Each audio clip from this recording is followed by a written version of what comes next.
What you do is you what I call sin a little. So if your ideal portfolio is an 80-20, you just kind of make a slight tweak off of that. Like maybe you go to 75, 25, maybe you go to 70-30, but you don't make a massive shift. I think going from a 60-40 to a 30-70 is going to be a mistake. Even if it does outperform, I think it's one of these things where it's too much of a move and it's too, I think, alarmist. And I think it's very difficult to know the future. And so while things look overvalued now, they can stay overvalued for a long period of time.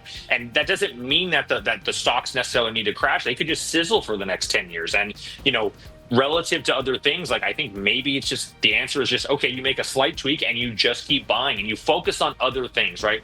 What the market's going to do over the next 10 years is probably going to have less of an impact than what you can do in your career or other decisions you're going to make. So don't get me wrong, if you're retired and like all your money's sitting in US stocks right now, you're 100-0, yeah, you probably need to make a bigger move. But if you're not, if you're like in the accumulation phase like many of us are, that what's the stock market's going to do over the next 10 years will have a much smaller impact on your overall life.